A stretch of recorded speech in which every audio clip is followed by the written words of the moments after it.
I love it. Once again, we are live with another episode of the Manny Wolfe Show. Hello, everyone, and welcome today. My guest, Kelly Fisher, who is a professional hypnotherapist. I'm guessing you've got more going on than that, but why don't you tell us?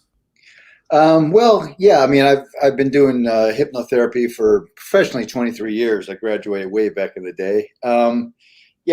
Throughout my years, I realized everyone that came into my office, they had anxiety about the issue they came in with, and they couldn't sleep, and the mind was racing. So I put together an anxiety solution program because I figured if we can get that down, and we can get down, my motto is slow your mind down to the speed you're living. So if we can slow everything down to the now, like Eckhart Tolle talks about, now we're back in control. You can't have anxious thoughts, which are future thoughts. So this is an interesting one because, well, let me do it this way. Instead of telling you, let me ask you, do you think there's a time and a place for future thoughts? Oh, yes, absolutely. Yeah, one of my examples, I have a whiteboard across my office. I got a calendar on the wall, 2 clipboards. I write down everything, got where I'm going. First of all, like I tell people, it takes it out of your mind so you're not constantly overloaded. I say, okay, let me see. Oh, here, I got to do, the LinkedIn thing I got to do today. So yeah, absolutely. Get the future stuff out there so you can come back to now. Yeah. That was one of my sort of big struggle's not the right word, but one of the big sort of puzzle pieces was like, if I'm striving to be in the now, but I don't live, in a monastery at the top of a mountain where there's, and I say that somewhat jokingly, but it's apropos in the way that if you live that lifestyle of, like, let's say that like a Zen monk, if you're in the monastery, there's no real pull to be in the future. Right. With your thinking, which I love the feeling of being in the moment. However, there's a balance. Living in America, living in a capitalist society, having desires and goals. You know what I mean? Oh yeah, absolutely. Yeah. Absolutely. Yeah. Go ahead. Yeah.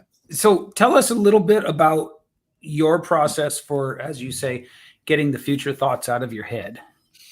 Yeah, when the problem comes in when, we have future thoughts and we got plans. And like when I talk about brainwave frequencies, when you're at, beta and you're just racing real high, you're anxious, your thoughts are up there. Now, of course, we want to come down to alpha for a meditative state. That being said, yeah, we do go up high. We race, we think about the future, and especially positive things. We get up there, but then we come back down. You have to have that balance. You know what I mean? So yeah, it is good to think future. It is good to be all amped up and excited about stuff, but you need to, you plug your phone in, a couple times a day. You got to recharge yourself. You got to, it's got to be kind of the slower. Which brain waves are the ones that are slower? The beta is the fast one where the very high end, 14 to 30 megahertz per second, very high end is anxiety because we have A or B, fight or flight kicks in, all that nasty stuff. Next one is alpha, more meditative state. We slow things down. Theta, there's a lot of theta healing, which is you start to fall into sleep. And then delta is the bottom. That's sleep without any rapid eye movement. Oh, okay. Yeah. So there needs to be a ballast, right? Absolutely. Absolutely. I mean, I don't think that under most circumstances we want to get into those highest where it's fight or flight and it's that staticky adrenaline feel. Sometimes, I've been on stage my whole life, and when you're backstage, I used to sing in rock bands back in the day. And when the house lights drop, ladies and gentlemen, you're there. But you use it. It's like I tell people, because I've been performing so long, when you're backstage, you can get psyched up or psyched out. Yeah. But the feelings are the same. It's depending on right. What to do with them. The stimuli itself is generic, right? Yes. It's just the meaning we ascribe to it in the moment. Yes. I use that a lot when I'm coaching people, and to talk about, if you think back to being chased by a dog and your first kiss, if you really can get there, you can see that what's happening in your body is the same. Yeah. way out of balance. Yeah. Yeah. And, for a good reason, but yeah. Right. For good reason. But the thing is one of those was wonderful. All right. The other one was most assuredly not. Not so good. Yeah. Yeah. Yeah. The same adrenaline that allowed me to scale fences to get away from, well, dogs and cops and thugs. Yep. Also was the same adrenaline I felt the first time I kissed somebody. So yeah. I like it, man. I like it. It's a powerful piece to know that.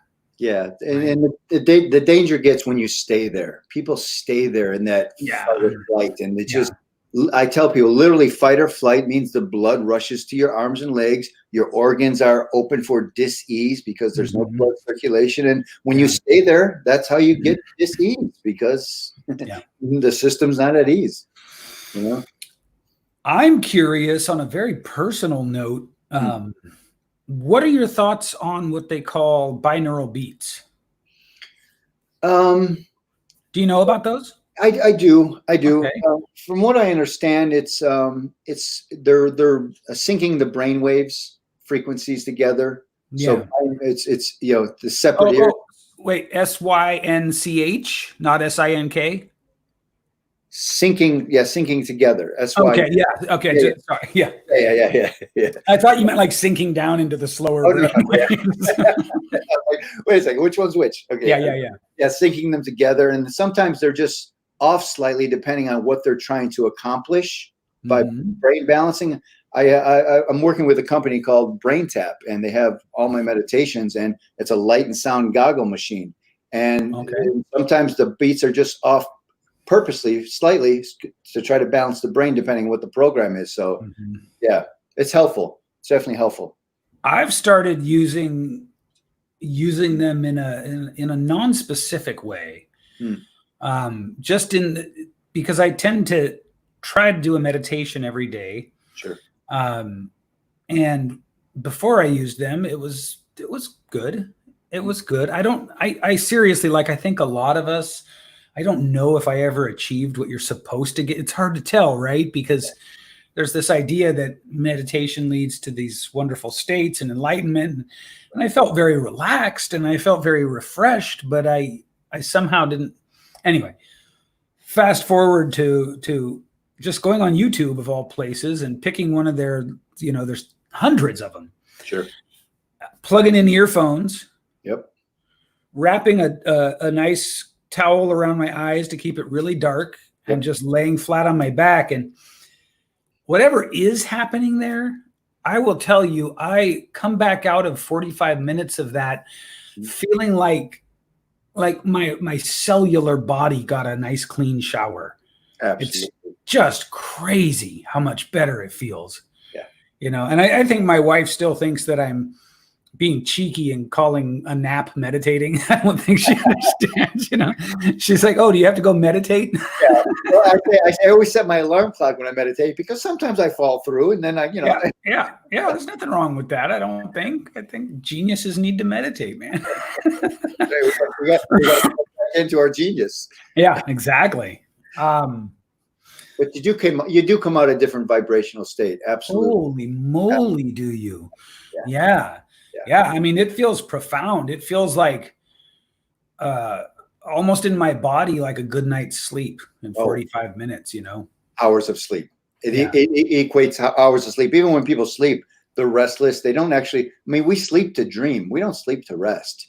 We sleep to go through the brain cycle so we could vent things out. Our short-term memory dumps into long-term memory. Every 45 minutes, we do rapid eye movement. We slip into delta. So we sleep to formulate all this mental stuff. We don't actually sleep to rest. So that's why a lot of people wake up restless, because that's not really the purpose of it. So, yeah. So can you talk more about that? Is that an educated opinion, or is there a proof behind that? Because absolutely. When people have been forced to stay awake, or people, I knew someone personally back in the rock days that was up on Well, two people who yeah. So many hours of being up. You actually, if you don't go through that sleep cycle when you're up for long periods of time, you start to hallucinate. You start to yeah. For that reason, because we're supposed to go through that cycle.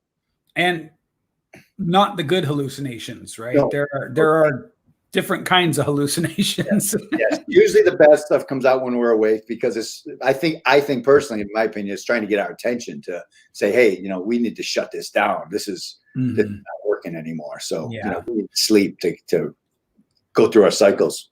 But so, and I'm with you on this, but that still sounds like you're drawing an educated conclusion. Is there science to say specifically that sleeping is about the dreaming and not the resting? I have read stuff about that. Is where I got this from. And like I said, I've seen people that go through the opposite. I mean, you do get rest. I mean, I mean, I get rest because when I shut it off, I'm dead to the world. So I get rest. But, most people's minds, I have a program called Fall Asleep Instantly. And, I tell people, you're going to go through these stages when you go to lay your head down. So I designed a meditation where you go through them just quicker, Nice. 3 things you did positive today, 3 things you're going to do positive tomorrow. And then I say, give it up to your higher source, God, whatever you call it, and say, I've done my work for today. And you shut your mind off and you go to sleep. So you get much deeper rest doing that. Yeah. I actually did that for a while. I would journal it right before bed. Yeah, that helps. Pick 5 things I was grateful for, let it go. Yep. I feel like I sort of got to the point with it where I could sort of just plug into that headspace. Yep. So I don't do the actual journaling anymore right now, and that may change. But there is something to be said for deliberate. I guess it goes back to sort of being in the present moment, right? We're deliberately saying to yourself, "Yep, today is done. It was a good day. Here's what I liked about it. Let's rest and do tomorrow. Yep, because most people default to the negative. Oh shoot, if I did that right today, what happened today? And then their mind, and then if that vibration picks up a little bit, the heart rate gets a little higher. Worried about that, and then they can't sleep. Yeah. So here's a pro tip for you guys out there listening. Don't read the news before bed. Ooh, ever, let alone before bed. I have clients who are like, well, I have to sleep with the TV on. I'm like, ooh. That's insanity. Sleep with Fox News. I'm like, ouch. Yeah. Yeah. First of all, no TV. I have a PDF going along with my sleep program, and that's the first thing it says about how to shut off the external stuff. Say goodnight to the wife and kids. Shut the light off. Just all the external stuff. The slower the vibration you can get, the easier it is to fall asleep. So it's funny you mentioned about I bring that example up, the monks in the Himalaya. Everyone's like, oh, you're supposed to shut your mind off when you meditate. I'm like, first of all, good luck with that. Second of all, I said, because you're not sitting in a cave somewhere and that's all you can do. That's why I like guided visualizations. And when I do meditations or hypnosis, I guide them through just enough where I give a suggestion, but then I'd be quiet so they can bring down what I call original thought. Now they're bringing down original thought. So I'm guiding them through. It's just much easier than saying, just shut your mind off. Because I tell people, if you close your eyes right now, you've never done this, and I walk out of the room, the mind is going to race. The conscious mind, which is your ego, which you're thinking with right now, will go faster and go, well, we don't have time for this new age crap. What are we doing? Open your eyes. Let's get back to work. Right. And speed up. And if you know that's going to happen, then you could kind of, I call it zooming out. You could kind of sit back and watch those thoughts go by. You don't have to entertain every thought that comes through. Get into practice of that. I think the most succinct and interesting way that I ever heard someone describe the point of meditation, or not the point, but the technique, was in Stealing Fire. Do you know that book? I don't know. Stealing Fire? Stealing Fire, yeah. Can't remember the guy's name. Anyway, the same guys that wrote The Rise of Superman. They're plugged into the Flow Genome Project and all these other really cool sort of biohacking elite level ideas and places. Stephen Kotler and Jamie Wheel. Yeah, I wanted to name them. Anyway, so what they said they described it in the book like riding your breath into the now. And I really liked that because it took away all of for me, the expectation that I had to, be doing a certain thing with my brain. And that always got me. It was like, God damn it, I can't stop, latching onto these thoughts as they come by. And I felt like, in a lot of cases, I felt like I was just like Tarzaning from one vine to another, you know. You run into this with your clients? One of the things I say when I'm inducing people into hypnosis and when I'm working with them, I always keep repeating, you're in control of the letting go. And it's a bit of a double bind. It wakes up the mind a little bit and it goes, oh, I'm in control of letting go of that control of the roof. I call it the roof chatter, the yip yip dog. Yeah. Yip, yip, yip. What's up? It's a conscious mind. It doesn't like being shut off during the day or during meditation. And we go to the subconscious mind to work with. The conscious mind's going to try to pull you out. It's going to keep trying to pull you out. And I say, when you meditate on your own, you get that little gap, 5-10 seconds, maybe. You don't know where you're at. And then all of a sudden, back in. What are we doing? That gap, like Deepak Chopra calls it, gets bigger. That's meditation. That gap gets bigger, like practice with exercise. You get stronger, it gets bigger, and you go deeper. By the way, I just want to say I love the shirt. It's one of my favorite movies of all time. I tell people all the time, Brad Pitt wasn't real. They're like, what do you mean? I'm like, I mean, they're talking about meditation in the cave. There's so many. There's so much. So much in there. Yeah, I would argue it's one of the most important movies of the 20th century. It hits on so much. It hits on so much. Yeah. I'm not at all surprised that, no pun intended, but people had such a violent reaction to it. Yes. And then for those of you listening and not watching, I have a Fight Club shirt on. You were probably clued in by him saying Brad Pitt, but I have one in the closet, so that's why I brought it up. I like it. It was important. Conscious level, just like Wizard of Oz was, Joseph Campbell was, he helped direct that story because of the 4 phases of who we are and deep internally. And that's why movies like that or Fight Club, it's just, we don't know why, but most people don't know why, but it's like, I feel I'm akin to this. I'm not sure why, but that's, I mean, I connected with it right away. To me, it was like graffiti on the wall. The way that, and this is starting to swing back around, and I'm really glad for this. The way that masculinity was pigeonholed and castrated in society, and with all this, like calling masculinity toxic masculinity, and the sort of the androgyny, which that part, I'm not making a judgment about somebody who finds that they're gender fluid or androgynous, but to pigeonhole all aspects of masculinity as somehow bad is a stupid, reckless, and dangerous thing to do. Because all of us are not going to voluntarily neuter ourselves, right?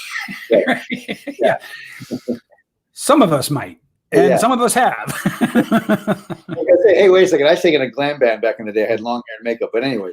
So did I. I, man. Actually, my band was it was sort of like close to the Chili Peppers. Okay. It was like really aggressive funk rock. Yeah. And we dressed like idiots, but that was part of the part of the thing. Everybody. So I hear you on that. I thought it was pretty funny that some of the most like angry men that I was ever exposed to dressed like women. That's a whole other subject we don't have time for, but it's like what you said about the masculinity. It's like we talked about before, right before you go on stage. It's what you do with it. If you're hyper masculine, that's okay. It's I mean, I've been training martial arts my whole life. I love being able to be that aggressive if I need it to be. It's just a nice thing in my back pocket that I never have to worry about. I just it's one of those things, and just nobody ever sees that side of me because there's no need to. Right. But it's nice to have. Well, I think that and I was just having a great conversation with another guest, I think like 3 days ago about this. Our energy exists in 2 polarities, right? And you don't need to. I think what was mistakenly called toxic masculinity was really just immaturity. That's Sure. Really, it's just immaturity. And people want to say, well, the media contributes and social media maybe they do, but the bottom line is you're talking about an immature human being, because a mature human being doesn't go do something horrible and because they watched something on social media, right? And so what we were talking about is how you have to have this like balance of these two poles of energy, which you might call masculine and feminine. Sure. And it's even like as a man, if you can get into certain aspects of what would be called your feminine energy, it can be very, very powerful. The guy I was interviewing, his name is Kyrie. He's a friend of mine. And he was saying, like, in business, there are 4 stages. First stage is where you're just sort of trying to get things going. The second stage is this masculine stage where you're going out, especially in coaching, right? In the online space, you're going out and you're going after, you're hunting down and getting each new client. Yep. Then he talked about this space of being in the feminine side, where it's like everybody knows who you are, what you do, and you just attract. Flows. Right. Just by virtue of who you are. I loved that distinction and that definition, because he's not talking about wearing a dress or being the next David Bowie. Yep. Right. One of my all-time heroes, by the way. But it's just this. It's this certain. What's the word? It's a shift that we go through. Yeah. There's so many male clients that I've worked with that came in and said, I haven't even opened up to my wife about my extreme anxiety and how scared I am. And so I don't know where I'd be if I didn't talk to you. And I'm so comfortable opening up to you. And they get so excited that they could talk about their feelings, because they never can. Because no son of mine's going to cry. I'll give you something to cry about, Yeah. Like football field. All right, ladies, get your dresses on. Come on. Don't worry about getting here. I mean, that's what you heard growing up. You know what I mean? Totally. Yeah. So, anyway, I love where this conversation suddenly took us all because of my t-shirt. I'm like, oh, I have one of those. But so your primary speciality is anxiety? It is, yeah. Like I said, because there's so many clients that I've seen that had anxiety about what they were coming in for. I developed this system of control, reduce, and end, of really how to slow your mind down. This thought, feeling, emotion process that we're all born with on this blue marble. It's, I've studied it to try to get down to the core. Yeah. Or when you're stuck in a thought, feeling, emotion, you're usually stuck in one of those parts. And like Spencer talks about, it's a loop. So all of a sudden the body starts to become the mind, because you're in such a habit. And by 35, there's so many ingrained thoughts that we feel like it's so hard to get out of. I can't stop thinking this way.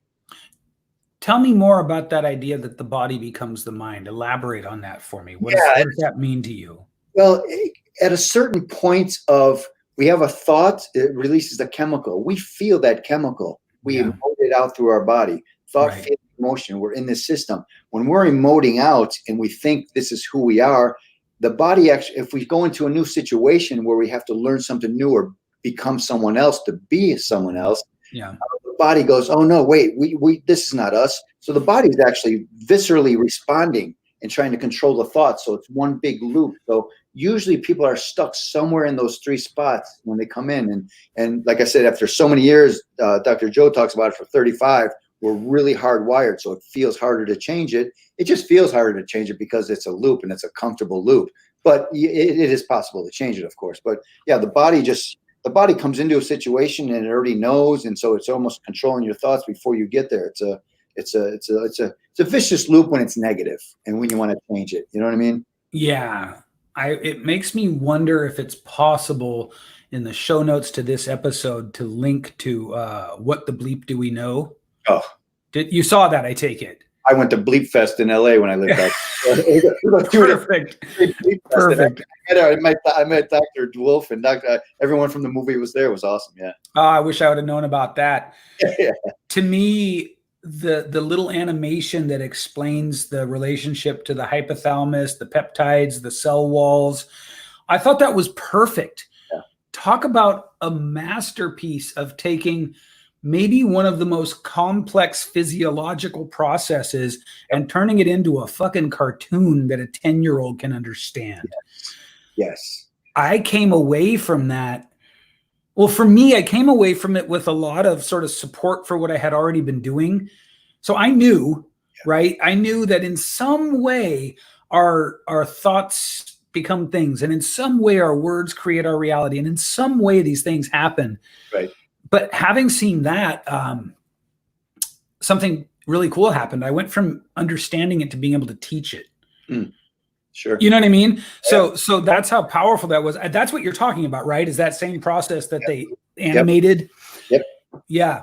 That's when she walks into that wedding and and just, I mean, it's brilliant. Yeah. Actually, when I was at, I got my CD signed there from everyone in the movie, but they had a little table outside. I got the 6-hour extended Down the Rabbit Hole. What the bleep do we know? So I got like the 6 CD. Oh yeah.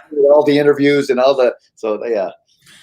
They ran the extended, I think, as a mini series or something on Netflix or somewhere. Sure, I got to see that one time. That was I'll tell you another teachable moment that came from watching the movie.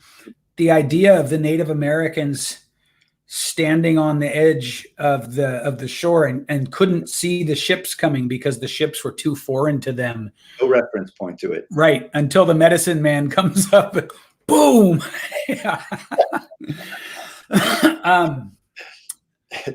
It's so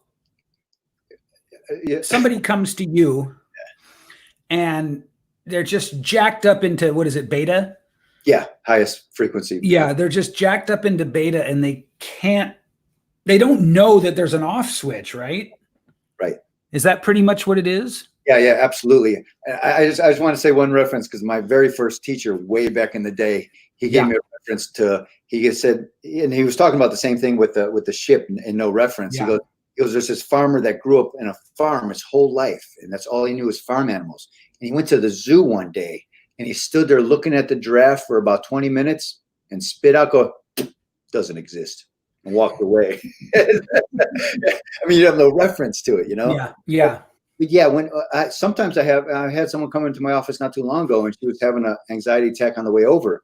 And usually I could say, look, look at me, take a deep breath. And I go where they're at to bring them back down. So I get a little high. Look at me. And I take a deep breath. And I couldn't pull her down. She's like, I have to leave. I'm like, okay, you can leave, but just be careful driving. Are you sure you don't want to sit? And I mean, usually, I think that's the only person I've ever just let go, because, she was really freaking out, and to hold her, that would have been the exact opposite. I said, okay. I said, call me when you get home, drive safely. But usually it's, when they come in and they're just, usually it's such an overload that they're quiet because their mind's racing so fast. They're just like, interesting. Like, what's going on? I said, okay, just relax. We're gonna slow everything down. We're gonna get to the place we need to be. So, and that's one reason it's so easy to hypnotize people, because nobody's used to shutting off their mind. All I'm doing is slowing down the frequency for them, but they don't know that, Right. Yeah. Before, so what's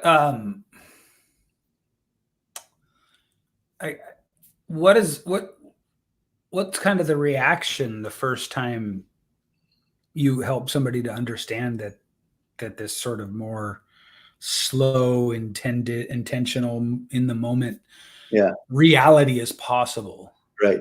Well, the best part is when I do take them through a state of hypnosis and I bring them up the other side, if they're racing that high and I put them under, they come up on the other side and they're just sitting there. I got a little lazy boy in my office. They're sitting there and they just kind of look around like you said, you come out with a different vibration. You're looking around like, what just happened? Like, how am I so relaxed? What's going on? I said, that's it. You get into this state. It's okay. Like we talked about, to be up there racing, you're busy, but you got to bring it back down. You have to have that balance. I tell people, it's like, when people get on medication so they don't feel, I said, you don't feel better on this medication. You don't feel at all. And it's very important distinction. And I said, you don't want flatline. that's dead. You don't want flat. You want to feel. The thing is, you don't want those highs to be too highs and the lows to be too lows. You want to smooth it out a little bit. The problem gets when the highs get too high and the lows get way too low, and then depression. I always have a play on words. Depression is we are depressing our own emotions down. Right. Nobody knows what we're talking about. Nobody knows what we're going through, and you do feel that way because it's such a small circle. Yeah, that's what depression is.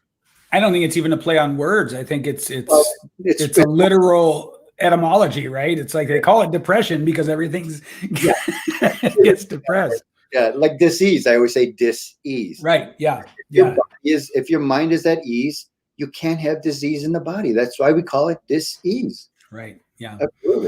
Absolutely. So now, do you have a book or anything you'd like to direct people to? Let's give you the gratuitous, like, hey, where should we send people to learn more about you, man? I have a free guided meditation I call the Introduction to Anxiety, and then a 3-part workshop where I explain all this stuff we're talking about. It's at bestanxietysolution.com. If you have a link for it, we can also put it in the show notes. Absolutely. Sure, absolutely. Want to do that? Yeah, sure. All right, very cool. Kelly, hey man, it was really good to connect with you and hear what you're about. And we have a lot in common, you and I. Yeah, I know. And Fight Club, yeah. So thank you so much for joining us today. I really appreciate it. I'm gonna set it up with my assistant to get that link from you, and we'll go from there, man. Awesome. Thanks, Manny. Thanks for having me on. Thanks, brother.